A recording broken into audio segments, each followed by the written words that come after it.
The next pivotal moment on the galactic scale, in particular for Angron and at the time Khârn the Bloody, would be the Siege of Terra, which they joined at around 014 M31.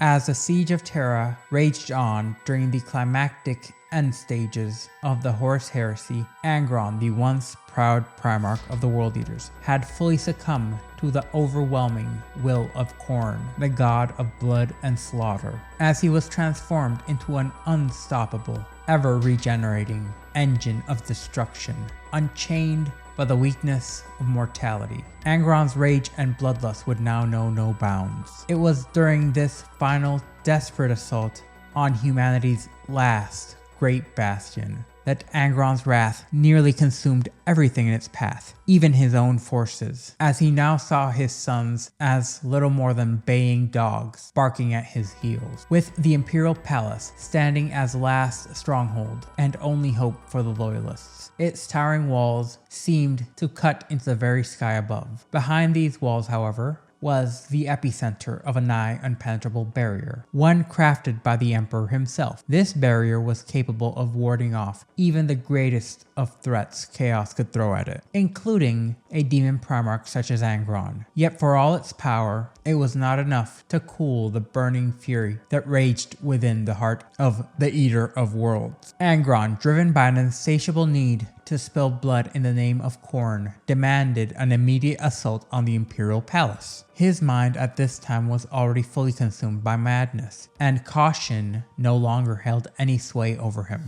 However, the remaining traitor legions had other plans. They decided that they should allow the Death Guard to be the spearhead, snubbing Angron, yet leaning on a clearly more tactically sound plan, which aimed at breaching the palace's defenses. Angron, now unchained and seething, saw this as a direct insult. His fury exploded into a violent, unending rampage aboard his flagship, the Conqueror. The Demon Primarch became a whirlwind of carnage, indiscriminately slaying anyone who crossed his path. Those unfortunate enough to come within his reach, whether traitor or servant, were met with a swift and bloody end. The tech priests aboard the Conqueror, whose role it was to maintain the ship's vital plasma reactor, were not spared from his madness. As the danger of the situation grew, Angron's unrelenting rage was seen as a threat not only to his enemies, but to the very survival of the ship and its crew. Recognizing the impending disaster, the legendary shipmistress Lotara Serene, the captain of the Conqueror, acted swiftly, as she devised a rather desperate plan to neutralize Angron. In collaboration with Gendor Skarvok, a captain of the Night Lords known as the Painted Count, along with Khârn the Bloody, Angron's most trusted equerry, Serene sought to trap the Demon Primarch and remove him from the ship before his actions could lead to its very own catastrophic failure. The plan hinged on luring Angron into a carefully crafted trap and teleporting him off the Conqueror and placing him in a location where his fury could be contained and dealt with. Despite the efforts of Serene and her allies, the Siege of Terra would progress, and the World Eaters would be forced to play an even more pivotal role in the battle, as the walls of the Imperial Palace would eventually be breached by the colossal titans of the Death's Head Legion, and it was the World Eaters who charged into the fray with reckless abandon. The battlefield would then become a maelstrom of blood and madness, as Angron's sons, consumed by the radiating waves of their Primarch's very own bloodlust, fought with an unparalleled savagery. Amongst them, Khârn of the World Eaters, the most infamous warrior upon the planet's surface at the time, would earn a gruesome reputation, his name forever being marked on the history books of the heresy for his role in carving a bloody path throughout the Emperor's defenses. As the battle would rage on in the corridors of the outer walls of the Imperial Palace, everything became soaked in the blood of fallen warriors. Khârn, now driven by an insane thirst for slaughter, pushed even deeper towards the Emperor's inner sanctums, carving out chaotic rivers of death. As the Emperor faced Horus in the final confrontation above Terra, Khârn's rampage would generally continue, as it would be within the vicinity of the Eternity's Gate where Khârn would fall in a duel against the legendary Sigismund. Khârn's body was found broken atop a mountain mountain of corpses, fighting to the end, and becoming what used to be a living symbol of Khorne's very will in the material plane. However, the story of Khârn would not end there. As the world leaders would withdraw from Terra, following Horus's defeat, a dark impulse would guide whatever was left of the Legion upon the planet. It was a whisper from Khorne echoing in their minds, compelling them to retrieve Khârn's body from the battlefield. Amongst the millions of dead littering Terra, it was Khârn's body that was chosen to become a vessel for Khorne's earthly wrath. When the world leaders returned to the Eye of Terror, Khârn was resurrected, not as a warrior he had once been, but as a true mortal champion of Khorne. Angron's unchecked fury, while catastrophic aboard the Conqueror, paled in comparison to that which would be unleashed upon the galaxy by his most favorite warrior. In the eyes of Khorne, Khârn had proven his worth far more than his Primarch. His fall on Terra was not an end, but rather a rebirth and a baptism of blood. Thus, Khârn was reborn as the Blood God's greatest champion and a living embodiment of Khorne's wrath, all the while becoming the world leaders' new focus, an undisputed commander who would lead them, regardless of their differences, into an era of endless slaughter without pause and without pity. Now with that overview done, we can focus on the details. Now the confrontation on the Conqueror was more complex than as above. Khârn, though loyal to his Gene's Tower, recognized the need to act when he noticed the damage and destruction Khârn was causing the ship. Confronting Angron himself, Khârn attempted to appeal to the Demon Primarch's twisted reasoning, but the exchange quickly escalated into violence. During this confrontation, Angron revealed a chilling truth. The Dark Gods whispered to him of Khârn's destiny as the chosen of Khorne, a warrior preordained to bring unparalleled bloodshed in the Blood God's name, regardless of if it was a fate he so desired. Jealous and enraged, Angron sought to usurp the mantle for himself, triggering a brutal duel. Despite his ferocity, Khârn's gene-wrought might was no match for Angron's immense power. However, the equerry's cunning proved his salvation, as Angron prepared to deliver the killing blow. Khârn activated his teleport homer, binding the Demon Primarch in its field and casting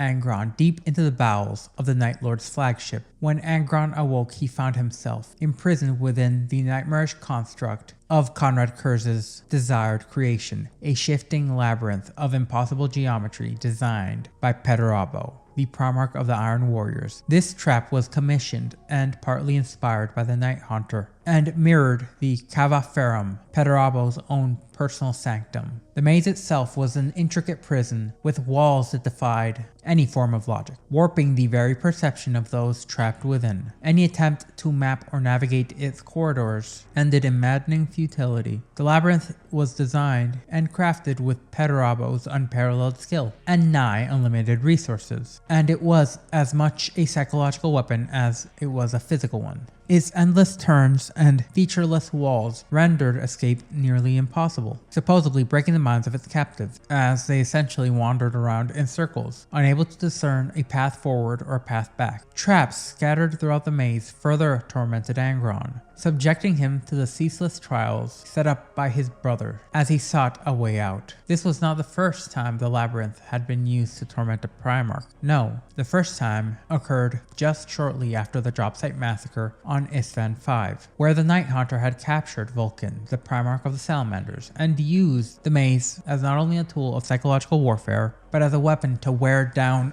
Vulcan, who had been known for his resilience. And it was thanks to this resilience that he was able to endure months upon months of ceaseless torment within the maze's twisting confines before his eventual escape. For Angron, however, the labyrinth became an endless cycle of rage and futility. His attempts to escape were met with failure at every turn, as his undying wrath was powerless against the cold logic of Perturabo's great creation. Trapped within this nigh unending prison, Angron's struggle exemplified the dark fate of the Primarchs, who had forsaken all for the hollow promises of chaos. At this point, the story of Angron is more one of humiliation and suffering, a testament of how truly devastating the consequences of allowing the corrupting power of the ruinous powers to run unchecked. Stripped of purpose and confined within the labyrinth of the Nightfall, the Demon Primarch's plight served more as a reminder to the Night Lords of the very flawed and fallible humanity of their sires. As the siege would rage on, Angron's absence left its mark, both as a reprieve for his enemies, as it was a bitter irony for the traitors who sought unsuccessfully to harness his fury. As the Siege of Terra neared its penultimate crescendo, the Traitor Legion's dark rituals managed to weaken the Emperor's psychic barriers, which had long protected the last bastion within the throne world. Inside, with the barrier compromised, demonic forces spilled upon the surface of Terra, heralding the arrival of the Demon Primarch Angron upon the battlefield proper. As rather than being dropped or escorted from any form of craft, he was just shot from orbit within the Night Lord's flagship Nightfall. Like a blazing comet, Angron descended through Terra's atmosphere, his fiery form being ignited, burning away and regenerating across the skies, landing with an earth-shattering impact, so devastating that it claimed the lives of both loyalist and traitor alike. Clad in his new monstrous form, wielding the cursed Black Blade, Angron tore through the loyalist forces like a whirlwind of slaughter, his power reaching heights that would not even be paralleled by his power during the 40th millennium. Angron's arrival and confrontation, in particular, would be heralded by the long-dragged-out siege for the Lion's Gate spaceport, which became one of the most pivotal battlegrounds in the entirety of the Siege of Terra, where Angron's ferocity was unmatched as he destroyed a capital Imperialis super heavy tank and a massive Leviathan transport. It seemed even his unchained rage and unparalleled might were insufficient in order to breach the palace's own psychic defenses. However, the traitor legions, the mortal followers of Angron, would eventually overwhelm the loyalists and cause the fall of Lion's Gate. With the Emperor's psychic barrier now reduced to protecting only the Sanctum Imperialis, Angron led his pack of baying dogs, the World Eaters, onto one of the greatest bastions of humanity, the Eternity Wall, cutting a path of carnage through the loyalist defenders. Surviving records from this grim battle depict the crimson from Angron's now beastly form at the forefront, his black blade carving through armor and flesh, along with bone, with an unprecedented ease. Khorne, Angron's rather wrathful equerry, fought alongside him, while the traitor forces poured into the breach directly. Despite contradictory claims by the Sons of Horus, the World Eaters' accounts credit Angron's rune sword with the ultimate destruction of the Great Gate of the Imperial Palace. The Siege of Terra, a cataclysm of unprecedented proportions, witnessed the coming of Angron, the mad Primarch of the World Eaters, whose arrival upon the battlefield was nothing short of apocalyptic, as he was fueled not only by his own power, but that of the entirety of the slaughter which had occurred during the heresy. As the World Eaters launched an assault on the Imperial spaceport, the sky itself would seem to tear open, as once again Angron descended, his sheer presence rippling through the air. Unconcerned with strategy or subtlety, the Primarch dove headlong on hellborn wings into the fray, abandoning any semblance of coordination or order. The weight of his impact was felt across the battlefield, as the very earth beneath him had been torn asunder, destroying vehicles the size of hab blocks with a single wave of his arm, casting aside entire super heavy vehicles just by spreading his wings. Vehicles crashed to the ground as their mighty tracks ground helplessly in attempts to ram the Primarch. His wings would then unfurl, and he would unleash a bellowing, rage-filled cry towards the heavens. Khorne, witnessing the chaos firsthand, could only grin wickedly as he envisioned the carnage Angron wrought within the machine's exposed innards. The slaughter was total, and the wreckage consumed in a cataclysmic plasma explosion, reducing one of the most heavily armored war machines the Imperium, or any race had ever known, to nothing but fiery ruin. From the inferno, Angron emerged, his shrouded form cast in fire and carnage. His now bloody miasma, a swirling aura of raw destruction, warded off incoming fire, as if it were no more than a gentle breeze in a summer's day. His cursed blade in hand, Angron swatted away a Leviathan's shell with a single sweep, sending the vehicle's destructive force harmlessly into the air. No weapon, no matter how powerful, truly stood a chance against him. Angron at this point was a force of nature, and his presence a harbinger of doom. As the siege would continue, the World Eaters and Khorne would press deeper into the heart of the Imperial Palace. Eventually, the Lord of the Red Sands would reach the Eternity Gate, and he would meet his brother who had just, in a handful of blows, defeated the great bloodthirster Kabanda. The angel and the demon met in the air, beneath a sky the color of blood, drawing breaths that taste of murder. The first impact of blade against blade is a metallic thunder crack, while their sons waged war below, fighting and dying in the shadows of their father's wings. The Lord of the Red Sand swings and the black blade shrieks. Its steel fattened on souls, but the angel's gone, twisting away, soaring higher. Angron beats his wings, giving chase. Enraged at his own cumbersome strength, it's like fighting a shadow. Each time he closes on Sanguinius, the angel rolls aside or furls his wings and drops away. Each missed swing of his sword, each failed grasp with his talons, resonates inside Angron's skull with a splash of acid. The nails bite to give him strength. This is so, but they also bite to punish him. Now more than ever, the nails bite with the sound of Horus's urgent command, begging for the angel's death. Angron, what little is left of Angron now, that his soul has been transmogrified into the flesh matter of an ethereal god, has never heard Horus beg before. The weakness in the War Master's voice makes him shudder with revulsion. Sanguinius dives low, swooping towards the ground, and Angron follows. Volkite beams stab up at them both. Lancing the sky, they fly through the detonations that blackened the angel's armor and darkened his wings. The explosions do nothing but tighten the demon's hold on Incarnation. Every death taking place upon this planet, every life ending beneath them, strengthens Angron and seals his wounds. Closer he comes, closer. He can smell the sweat on his brother's skin. He can hear the drumbeat of his brother's blood. He can smell the sweetness of the angel's wounds. Sanguinius senses it and veers away with a grace Angron could never hope to match. A spread of feathered wings arrests his dive, and a slash of silver rips across the demon's face, but there is no pain. The pain itself, what he experienced, is a pain the ways others might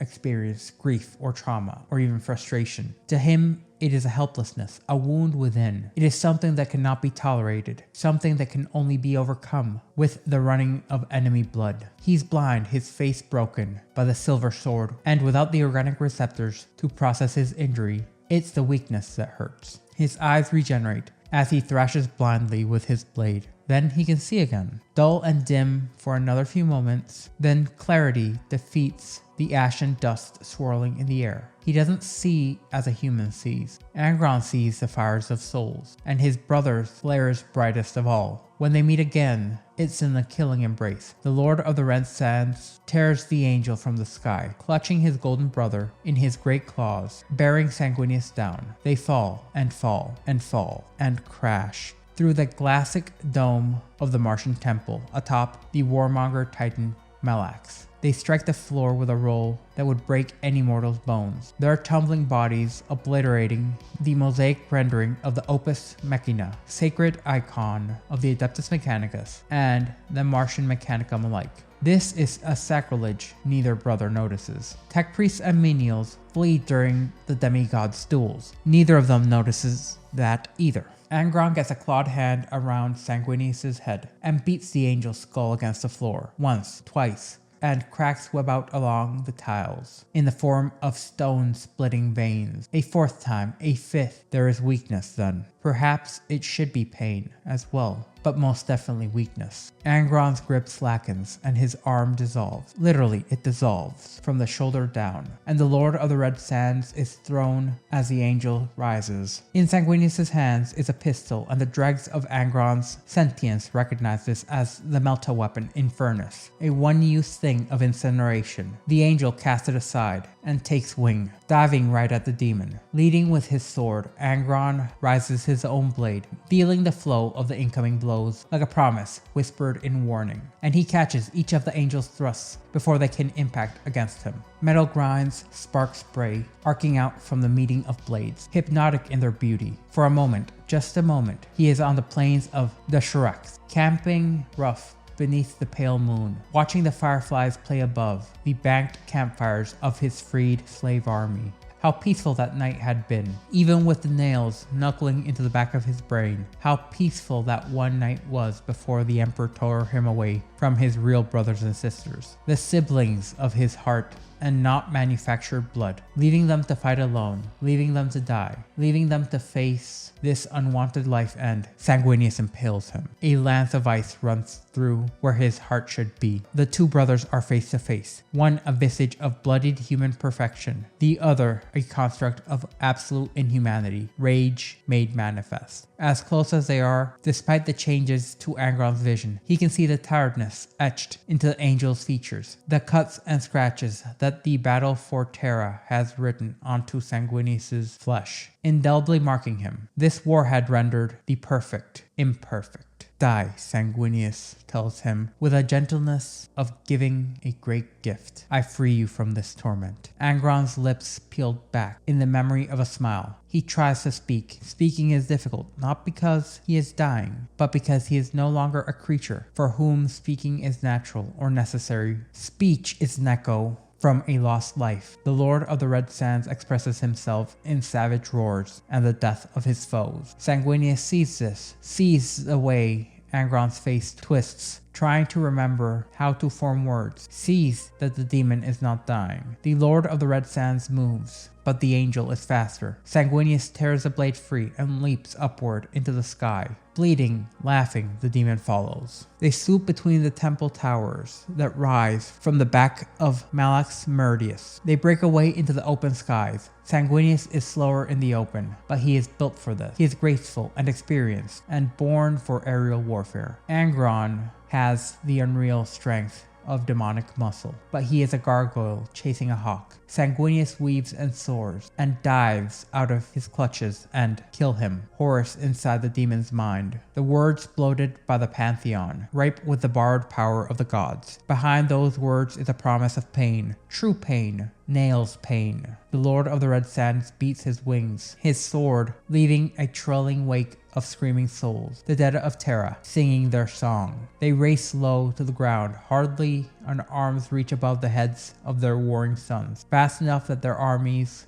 are an indistinct blur. Angron swings the black blade. As he gouges the earth, he sends blood angels and world eaters tumbling across the ground, their bodies destroyed, their souls spilling into the warp and its million waiting maws. Without warning, Sanguinius climbs, soars. This is your chance, what you were born and reborn for. The Lord of the Red Sands ignores Horus's pulling. He senses Sanguinius tiring, senses it in the flicker of soulfire. His brother's spirits ripple with the desperate sweetness of exhaustion. The war, the battlement, the bane of the ninth bloodline. Yes, the angel's strength is running dry. The demon gathers speed, flying into the polluted wind, while anti-air fire stitches the air around him. Sanguinius weaves aside from blinding slashes of las cannon beams, rolls away from the juddering passage of legion stormbirds. Angron, far less maneuverable, crashes into it, goes through it, tastes the flavor of the doomed souls as the aircraft comes apart around him. It is nothing to him, an expenditure of a breath's worth of effort. Behind him, the stormbird falls from the sky,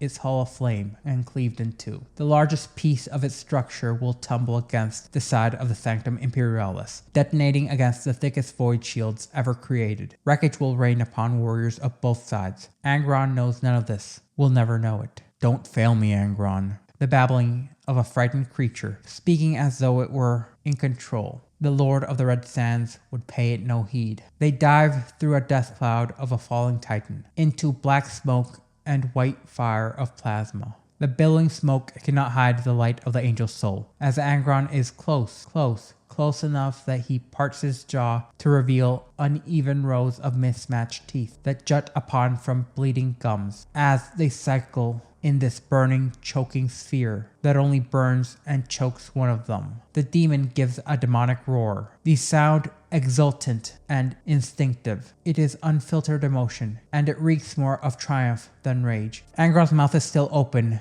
when the spear hurled from the angel's hand strikes. It shatters most of the demon's teeth, severs his tongue at the root, and punctures through the back of his head, with the cervical segments of his spine reduced to ectoplasmic chunks. Angron falls, boneless and stunned from the sky. The angel twists in the smoke and follows his brother down. Angron hits the royal ascension with a cratering force at the heart of 2 warring legions. His impact kills almost 100 warriors on both sides. But this is another concern outside the shreds of his sentience. The surviving world eaters cheer around him through the dust. They bay at him like loyal hounds, but he knows nothing outside his own fury. He claws at the spear. He roars around its impaling length. In these hopeless seconds, he's beast stupid in sound and action. Thrashing in the dirt, the lance comes free with a slick ichor pretending to be blood. Goblets of demonic flesh sizzling on its silver surface. Already the demon is reforming, reknitting, maintained by whatever metaphysical processes fuel his existence. The Lord of the Red Sands throws the weapon away in time to meet its wielder. The angel descends with a silence that stinks of false righteousness, as though he were a creature too enlightened to feel rage. The brothers collide in the crater they made. Around them, the battle for the Eternity Gate rages. The World Eaters are coming. The World Eaters and the Life Takers and the Bloodletters. Sanguinius senses them draw near. He hears their howling. Angron sees this awareness dawn in his brother's eyes. Sanguinius hacks and hacks and hacks as the snarls of chain axes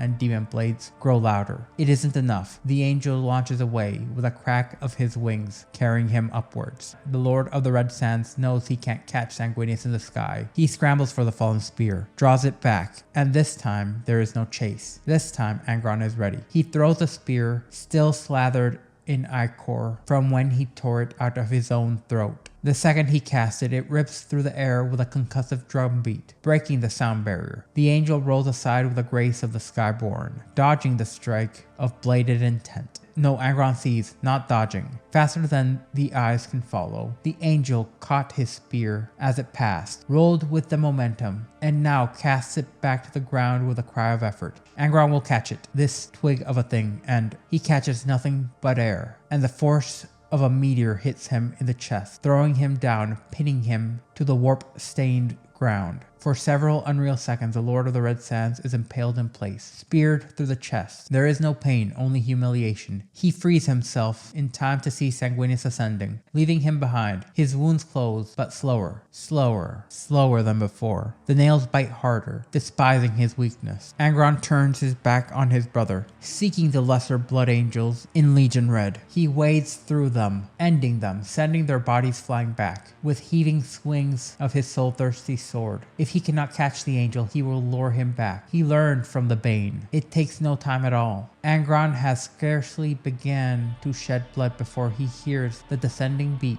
of angelic wings. The Lord of the Red Sands wipes the writhing blood of the dying blood angels from where they splattered upon his blade, and he turns to meet his brother once more. Bolt shells impact against him. Chain swords carve into the unmeat of his legs. He ignores this, the pitiful defiance of his nephews, with their bolters and chainswords. He kills them and devours them, and offers up their skulls to the skull throne. Yes, but now first the angel must die. The brothers go at one another, sword to sword. They are blurred to the mortals around them. So swift are the clashes of their blades that their swords sing a single extended note, a lasting ring without crescendo or diminuendo. It is beautiful, that undulating chime, a masterpiece of broken physics. But only one of them is immortal. Sanguinius, failed by mortal muscle, weakened by the war, begins to slow. His thrusts become deflections, his hacks swift parries. He gives ground, at first by centimeters, then with greater steps. Through eyes tense with effort, he sees that he's being driven back towards the violated Eternity Gate. The Lord of the Red Sands sees it dawn on the angel's face. How the longer they fight, the weaker only one of them becomes. In the searing thresh that passes for Angron's mind, he knows it will come. Any moment now, when desperation will force his brother's hands. Blades clash, they clash, they clash, they clash, and then Angron lets the silver sword run through him, taking it inside him, his demonic corpus as a sacrifice. He uses the blow, beating off the pain and craving the damage because it lets him get closer. Ooze bubbles through the cage of his teeth, the ectoplasm that animates him running from his body in a flow of lifeblood. But no matter, it's worth it. A taloned hand snaps around the angel's throat, and the other thrusts forward with his blade. Sanguinius jerks as a sword slides with miserable slowness into his gut. His perfect features darken with pain, and the Lord of the Red Sand feeds on the sight, feeds on the angel baring his teeth, feeds on Sanguinius's rich running blood. The sensation is narcotic, intoxicatingly pure. Even the god of war, in whose shadow Angron stands, bathes with pleasure at the shedding of this being's blood. Angron's grip tightens around the angel's throat. He thrusts his blade deeper, growling at the fresh flow of blood that bursts from his brother's mouth. Sanguinius's mouth works, but at first no words come forth. All he manages is to breathe out his brother's name, brother. It is a struggle for Angron to speak, but a lifetime of bitterness is dragged with agony in his brother's beautiful eyes. He sinks the blade deeper into the angel's body, hilting it in his brother's guts, and draws Sanguinius in until they are face to face. He is close enough to smell the blood on his brother's breath. He is close enough for it to splatter against his face. Angron. No sound in life has ever been sweeter than his flawless, beloved, exemplar brother hissing his name in strangulation. Angron's jaws are poorly shaped for human speech, but the Lord of the Red Sand forces the words from his maw. Hark, the dying angel sings. Sanguinius reaches for him with weak, clawless hands. It's pathetic, the performance of a weakling. The Lord of the Red Sand doesn't need to breathe. He cares not if his brother's hands find their way around his throat. But the sweetness is fading. The adrenaline rush fades away. Is this truly how the angel dies? Is this all the fight Sanguinius has left in his celebrated form? Angron, the War Master, the coward in orbit. The Lord of the Red Sand hears the voice break through the ecstatic haze and senses Horus has been seeking to reach his blood-soaked mind for some time. There is derision in the War Master's presence, but above all fear. Release him! Release him! He is... Sanguinius's reaching hands close on a fistful of cranial cables that crown Angron's head. The angel grips the technological dreadlocks that form the external regulators for the butcher's nails. And the beast that Angron has become realizes, too late, much too late. The angel played the same gambit, risking a blade, welcoming it to get close. Kill him before the world ceases to exist, replaced by pain, real pain, a thing he thought he was incapable of experiencing, now stunning in its unfamiliar savagery. The Lord of the Red Sand gives a roar, loud enough that the sanctum's void shields shimmer with a mirage ripple. He tears his blade from his brother's body, grappling, hurling, but the angel remains. White wings batter at the demon's face and defeat the raking of claws. He abandons his own blade to scratch and scrape at the angel. He tears away shards of golden armor. Wings bleed, feathers rain. Never once does Sanguinius make a sound. Angron cries out, a cry flavored in something other than rage. For the first time since his exaltation, agony lightning bolts through his head. Fire and ice, ice and fire, a sensation he no longer has the mind to understand, but that will destroy him whether he understands it or not. He launches upwards, beating ungainly wings, striving for the sky, turning,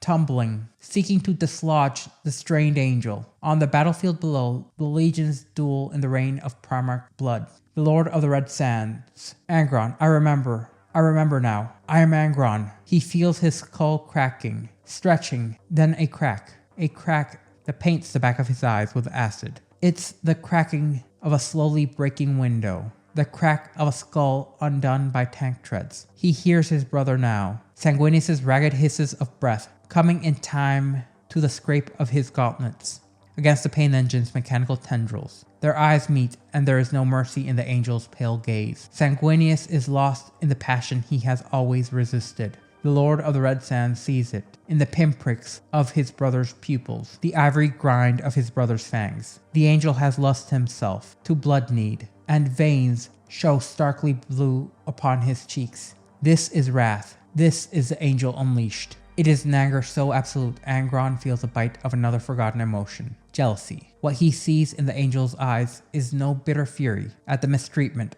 or rage goaded by the will of a god that only rewards slaughter. It feeds the god of war, as all bloodshed does. But it is not born of him. It is the angel's own fury, in worship of nothing but justice. How beautiful that is, how naive, how pure. This is a demon's last cohesive thought, fueled by animal panic as much as sentient rage. Angron's frantic clawing does nothing to throw Sanguinius clear. The brothers fall together, the demon's strength lost to convulsive thrashing. The angel's ripped and blood-stained wings, unable to keep them both aloft. The dreadlock cables, fastened deep within the meat of the monster's mind. They are not attached to the brain. No, they are part of it, tendriling their way through the pain engine that had replaced and so poorly simulated entire sections of the 12th Primarch's cerebellum, thalamus, and hypothalamus. The butcher's nails are woven throughout the brainstem, hammered in to bind them to the spinal column and the central nervous system. It is a process almost admirable in its barbaric effectiveness, one reproduced with a malignant perfection in his exalted form of a mortal to an immortal. From behind the veil, Angron hears laughter, a god laughing at him, because it cares not from whence the blood flows. The death of the Lord of the Red Sands is as pleasing to this divinity as the death of any other champion. Warp fire flares from the cracks in the beast's deforming skull. Cracks become crunches, each one a conflagration that sweeps from the filaments behind Angron's eyes to the spikes of his spine. There is a feeling of violation, a deep and sick wrongness, as something is taken from him, pulled from the root of his mind. He screams, and then he does something he has never done in neither his mortal nor his immortal lives. His roar of pain rage is colored by a sound so shameful that he will spend the rest of eternity refusing to believe it happened. The sound is a word, and the word is a plea. He begs. No. The beast grunts to his brother. This is a moment that will never enter the legends of either legion. The Primarchs are high above the battlefield, and the few sons that are able to watch their fathers are too far away to know what passes between them. Only Sanguinius hears Angron's last words, and it is an intimacy he will take to his grave. The ground rises with disorienting speeds. It is now or never. As they free fall together, the angel gives a final wrenching pull on the serpents of the barbarian metal. The demon's head bursts, its detonation a release of internal pressure, like pus from a squeezed cyst. The lion's share of Angron's brain comes free in a spray of fire and acid blood. The demon's wings beat once more, just a shiver, a thing of reflex. His claws slacken. All struggle ceases. After this and the sealing of the Eternity Gate, the World Eaters would go on to extract a gruesome toll on Terra, harvesting blood and skulls in the service of Khorne. Yet the ultimate victory would elude them. Loyalist reinforcements in the Dark Angels and the Space Wolves were en route, forcing Horus to gamble everything. In a desperate bid to lure the Emperor into a final confrontation, Horus lowered the void shields protecting his flagship, the Vengeful Spirit, issuing an open challenge to the Master of Mankind. The Emperor accepted, ascending to the Vengeful Spirit for a final reckoning. In a clash of epic proportions, both physical and psychic, the Emperor slew Horus, obliterating his soul from existence at the cost of his own humanity. Mortally wounded, the Emperor would be entombed upon the Golden Throne, sacrificing his mortal form in order to ensure humanity's survival. With Horus's death, the traitor forces would then splinter, their cohesion shattered. Angron's sons were the last of the traitor champions to retreat, as they would cast a final longing gaze upon the Imperial Palace, an edifice that had defied even the god of war and blood's unmatched fury. The remaining champions of the 12th gathered the remaining shards of the World Eaters. Then they fled and plunged into the Eye of Terror, seeking refuge amidst the eternal chaos of the warp. In the shadow of the Horus Heresy, the World Eaters, once a mighty and feared legion, were shattered in a cataclysmic battle on the frozen demon world of Skalathrax. This pivotal confrontation, later known as the Battle of Skalathrax, would ultimately sunder the World Eaters into fragmented warbands, forever altering the Legion's structure and path. The battle itself unfolded within the dark, storm-racked expanse of the Eye of Terror. The clash between two legions, the World Eaters and the Emperor's children, was fierce and unrelenting, as both wanted to claim the world as their own. The World Eaters, renowned for their bloodlust surged forward, cutting through the blackened rock and ice of Skalathrax with a nigh unending violence. Their berserk assaults left nothing in their wake but death and ruin, as they attacked the Slaaneshi forces with a ferocity born of their devotion to Khorne, the chaos god of both war and bloodshed. Yet, as they bled into night time and time again, the fierce cold of Skalathrax forced even the relentless warriors of Khorne to seek shelter. The icy nights on the demon world were lethal enough to claim even the gene-enhanced might of the Astartes, and both the Emperor's children and the World Eaters were forced to seek refuge while establishing a tenuous truth. It was in this moment of forced respite that Khârn the Bloody, the famed and favored champion of Khorne, would make a decision that would forever become legend. Known for his brutal wrath and his fiery hatred, Khârn had no tolerance for any delay, least of all in a battle that he believed should never have stopped. Enraged at what he had perceived to be cowardice, he took up a flamer and set his own legionaries ablaze. With his father's infamous chain axe, Gorechild, in his hands, Khârn struck down any and all who dare resist his rampage. What followed was a violent eruption of internal strife, which would actually drive the World Eaters to destroy all the Slaaneshi worshippers. Many of the berserkers, so accustomed and drowned in bloodshed, would find it difficult to distinguish friend from foe. Khârn, in his madness, set fire to shelters that had been their only refuge from the deadly cold. As these flames spread across the structures of black stone, the World Eaters turned not only upon one another, but upon everything in sight. Their already fractured unity dissolved into a chaotic frenzy. The once proud Legion of Khorne was torn apart by the very fury they had once wielded as a singular force. By the time the inferno subsided, the World Eaters were no longer a cohesive legion, and Khârn would gain his new moniker. He would become Khârn the Betrayer. The survivors, stripped of their unity, found themselves divided into small, scattered warbands. The Legion's leadership was in essence obliterated during the chaotic onslaught, leaving no one to command by rank or tradition. In the aftermath of this, while the World Eaters did indeed win, they were no longer operating as a unified fighting force, instead existing as brutal and bloodthirsty groups, each driven by a violent fervor of Khorne's worship, but fractured with no cohesion. The chaos of that night marked the final destruction of the World Eaters as a unified legion. From that moment, leadership within the World Eaters would be determined by strength and power, as an unrelenting testament to Khorne's philosophy of martial might. As a result, the warbands of the World Eaters became a reflection of their god's bloodlust, constantly fighting not only their enemies, but one another for supremacy. Khârn had now become the embodiment of Khorne's wrath, a champion not forced to follow, but one who chose, a god who he deemed worthy of worship, not a father who had betrayed them, or an emperor who saw them as little more than weapons to be put down once the fighting was done. His actions on Skalathrax would indeed cement his reputation as the Betrayer, something which many of the uninformed would actually believe came from his actions during the Heresy, and in so doing led to the dawn of a new era for the World Eaters, one where bloodshed and disunity would define them. Once a mighty legion, now a fractured host of heretic Astartes.